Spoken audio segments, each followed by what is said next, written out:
So it looks like Casey Thompson is the man after all. Welcome to the Voice of College Football as we break down Texas. We got Nick Battle on the line from Nino's Corner. So as soon as you get done watching this video, head on over to Nick's YouTube channel, Nino's Corner, covering Texas football like nobody else. Nick, how you doing today? Hey, Mark, how you doing, man? Doing well, doing well. Want to get the read on Casey Thompson. We talked about it a number of times during the off season. It was my thought, not knowing Texas football, just watch the spring game, just read as much as possible, listen to guys like you. But watching Casey Thompson throw 10 passes against Colorado was enough to sell me that, hey, if this is what he can bring on a regular basis, this is pretty impressive. So I was a bit surprised that Hudson Card, as I learned more from the Texas media and so forth, was projected to be the guy or have the lead in that competition. He does win the job. But it has turned out to be Casey Thompson who can really run this offense to the tune of 70 points against Texas Tech on, 18 of 23 for 303 and 5 TDs. Yeah, 5 TDs, and actually one of those passes was a drop. So, so yeah, man, Casey has been just outstanding for this team. After last year, everybody thought that he was going to come in and just be like the clear-cut starter. I did too. I actually came on the show also, and just basically said just the same thing. He's so poised in the pocket. He just has a great feel for the game. He's a guy who's, his dad, he was a quarterback for, that school upstate, that wears that crimson and cream. I won't say their name, but yes, so he's a coach's kid. He's been a quarterback his whole life, so he just has just that it factor. Plenty of folks have been saying that he wasn't practicing well, so we've had some players here at Texas that didn't practice well, and that was James Brown back in the day. That was Vince Young. Now, I'm not saying Casey Thompson is Vince Young, but those guys were horrible practice players. And when the lights came on, it's just something about those guys. They just played a whole lot better. So Casey's played amazing. I'm excited for the kid. In terms of the weapons at his disposal, I see that Xavier Worthy caught 5 for 100 yards. Of course, he was the Michigan transfer. Jordan Whittington factoring in heavily as well. Bijan Robinson out of the backfield. And, of course, Joshua Moore is the main threat from week to week. You feel good about the weapons in the passing game? Yeah, actually, Josh Moore is kind of like a third, basically, I would say like a third string guy right now. Really? Yeah. So our threat week to week is going to be either Whittington or going to be Worthy. Those are our threats. Josh Moore, actually, I don't think he started the last game. I think it was Marcus Washington who started the last game against Arkansas and against Texas Tech as well. So Josh Moore, he should be coming on, hopefully to his own. But it's definitely been the Worthy show, and it's definitely been just a complete, his show's just been, he's been great. He's been amazing. Worthy.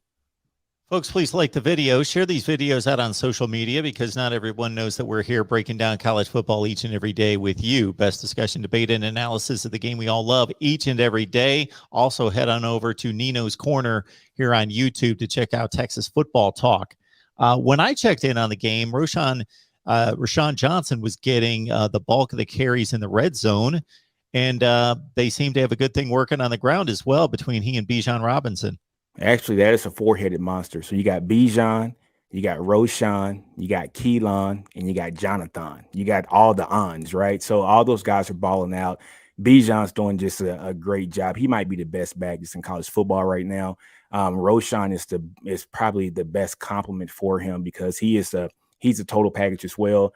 Doesn't have that burst of speed, but definitely he is the all-around back that can block for you.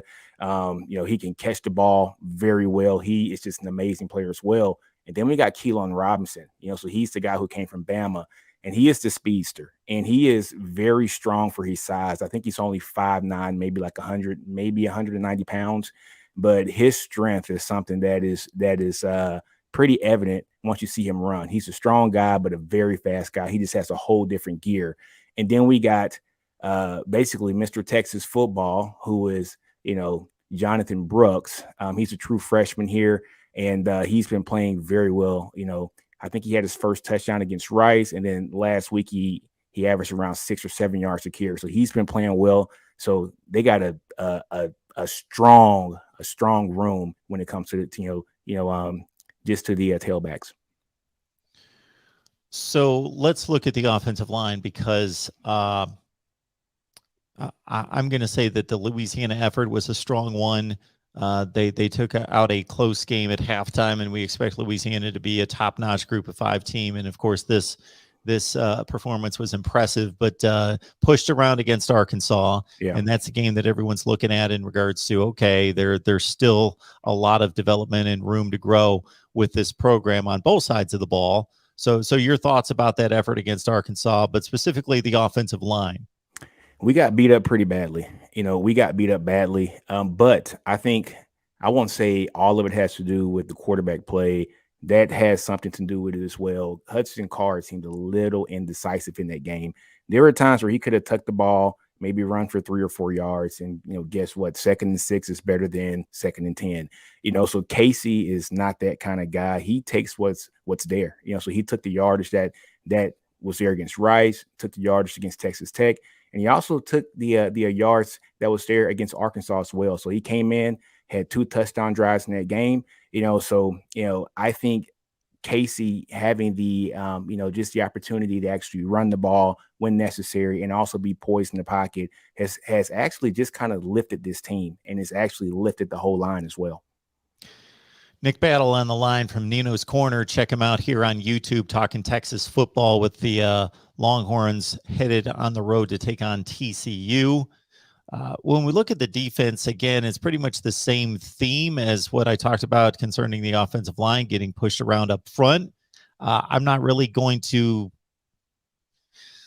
take them off the hook against Texas Tech, but there's one thing giving up 35 points in a close game. There's another thing giving up 35 points when you're out in front by 4 touchdowns throughout the second half, and a lot of garbage points there. Really 2 legitimate touchdowns given up in the first half. So DeMarvion Overshawn, obviously the star of the defense. We know about him. Just kind of take us through the defense and what's working, what's not at this point. You know what, man? I think our line is actually doing pretty well. They didn't do bad against Arkansas as well early. All right. So they were bending but not breaking. The offense just didn't help them out any in that game in the first half. That game could have easily been pretty much 28 or like 35-0 in the first half if it wasn't for that defense. So that defense did an outstanding job in the first half. They didn't get any help from the offensive side of the ball. I think in the second half, they got tired. They got tired. They got pushed around. They got just basically bullied in that second half of the game because the offense couldn't, actually score points for them. But as you're seeing, as the season is going on, people got to understand when it comes to Texas, this is some of these guys' 4th coordinator here at this school. So they're learning a whole new system, so Coach K is doing a great job of actually just getting this system in.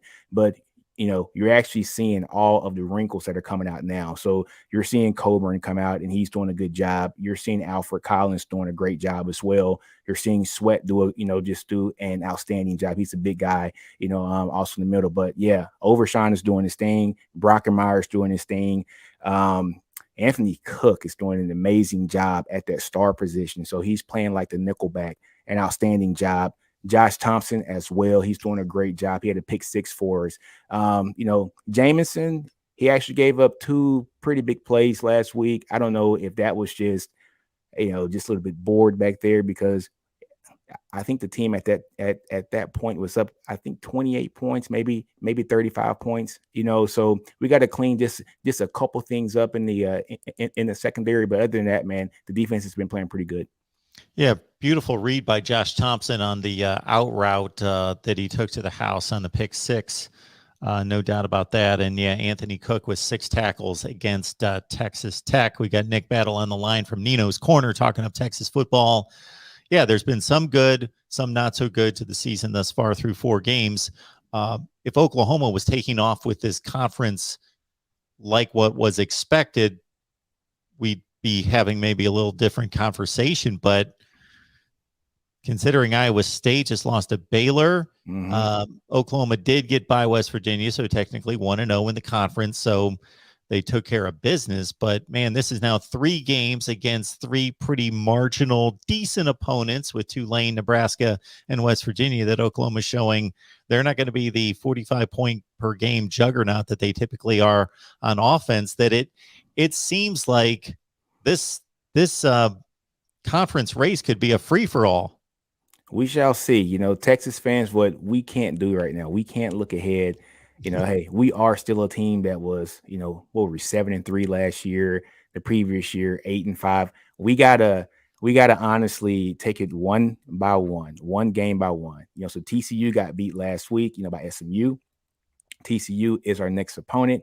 We cannot overlook and say, hey, TCU gave up over 350 yards against that team. We're going to run all over them. We can't say that. We don't have the privilege of saying that anymore. It's just not the old Texas teams of Mac Brown.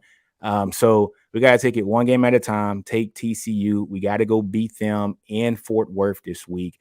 If we do that and do it very convincingly, then we're going to have a hell of a game come the next week against Oklahoma. Well, consider the recent history against TCU. I would think that would be the last team in the conference that Texas would overlook because they get a lot of payback there against TCU. I think 2-7 the last 9 meetings. Max Duggan coming off 3 touchdown passes with no picks, 276 yards in the air.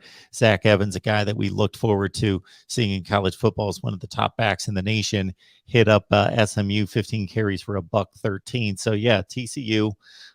Tay Barber through the air, 114 yards, a familiar name as well. So, yeah, TCU hosting Texas should be a good one. It should be an interesting one and a key one in the Big 12 race. Anything we've missed, Nick?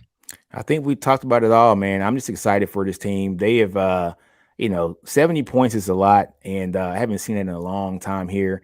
But this team looks like they're gelling at the right time. The offensive line looks really good. We got a 4-headed monster back there, at the actual disposition of running back Bijan Robinson. Like I'm saying, guys, he's probably the best running back here in the country.